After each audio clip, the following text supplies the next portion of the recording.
चाचा जी अस्सलाम वालेकुम। की हाल है चाचा जी, ठीक हो? ठीक है। से ठीक है चाचा जी। मैं ਤੁਹਾਡੀ ਜੁੱਤੀ ਦੇਖੀ ਹੈ, जरा जुत्ती लाओ हाँ जरा।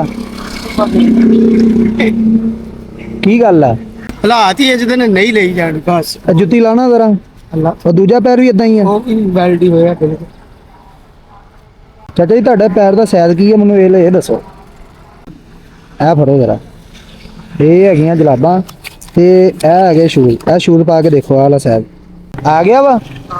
ਇਹਨੂੰ ਪਾਓ ਜਲਾਬਾਂ ਨੂੰ, ਹੁਣ ਸਾਡੇ ਸਾਹਮਣੇ ਹੀ ਪਾਓ ਤੇ ਸ਼ੂਜ਼ ਵੀ ਪਾਓ। ਅੱਜ ਤੁਹਾਨੂੰ ਅਸੀਂ ਇਦਾਂ ਨਹੀਂ ਭੇਜਣਾ ਹੈਗਾ। ਉਹਦੀ ਜਿਹੜੇ ਵੀ ਭਰਾ ਸਾਡੀ ਵੀਡੀਓ ਦੇਖਦੇ ਆ ਨਾ, ਉਹਨਾਂ ਅੱਗੇ ਰਿਕੁਐਸਟ ਆ ਕਿ ਆ ਜਿਹੜੇ ਇਦਾਂ ਦੇ ਬੰਦੇ ਹੁੰਦੇ ਆ ਨਾ, ਉਹਨਾਂ ਦਾ ਕੁਝ ਖਿਆਲ ਕਰ ਲਿਆ ਕਰੋ ਯਾਰ। ਆਹ ਦੇਖੋ ਨਾ ਵਿਚਾਰੇ ਚਾਚੇ ਹਰਾਂ ਦੀ ਜੁੱਤੀ ਹੈ, ਤੇ ਤੁਹਾਨੂੰ ਪਤਾ ਹੈ ਕਿ ਸਰਦੀ ਕਿੰਨੀ ਪੈ ਰਹੀ ਅੱਜ ਕੱਲ। ਤੁਹਾਨੂੰ ਇਸ ਚੀਜ਼ ਦਾ ਆਈਡੀਆ ਹੋਣਾ ਚਾਹੀਦਾ ਕਿ ਵਿਚਾਰੇ ਮਿਹਨਤ ਮਜ਼ਦੂਰੀ ਕਰਦੇ ਆ। ਚਾਚਾ ਜੀ ਦੱਸੋ ਕਿਸ ਤਰ੍ਹਾਂ ਹੁਣ? ਮਾਸ਼ਾਅੱਲਾ ਠੀਕ ਆ। ਜੁੱਤੀ ਕਿੱਥੇ ਤੁਹਾਡੀ? ਨਹੀਂ ਉਰੇ ਦੋ ਮੈਨੂੰ। ਇਹਨੂੰ ਆਪਾਂ ਨਹੀਂ ਪਾਣਾ ਹੁਣ, ਠੀਕ ਆ। ਹੁਣ ਮੇਰੀ ਗੱਲ ਸੁਣੋ, ਆ ਫੜੋ। ਇਹ ਮੇਰੇ ਅੱਲਾਹ ਪਾਕ ਦੀ ਤਰਫੋਂ ਹੀ ਆ। ਇਹ ਪੈਸੇ ਹੋਰ ਦੀ ਜ਼ਰੂਰਤ ਆ, ਮੈਂ ਹੋਰ ਦੇ ਦਿੰਦਾ।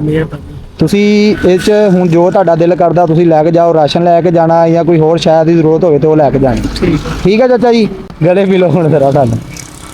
ਅੱਲਾਹ ਪਾਕ ਤੁਹਾਡੇ ਕੰਮ ਦੇ ਵਿੱਚ ਬਰਕਤ ਪਾਵੇ ਜੀ। ਇਹ ਮੇਰੇ ਅੱਲਾਹ ਪਾਕ ਦੀ ਤਰਫੋਂ ਆ, ਠੀਕ ਆ। ਓਕੇ ਜੀ, ਅੱਲਾਹ ਦੇ ਹਵਾਲੇ। ਮਾਸ਼ਾਅੱਲਾ, ਜਜ਼ਾਕ ਅੱਲਾਹ ਖੈਰ।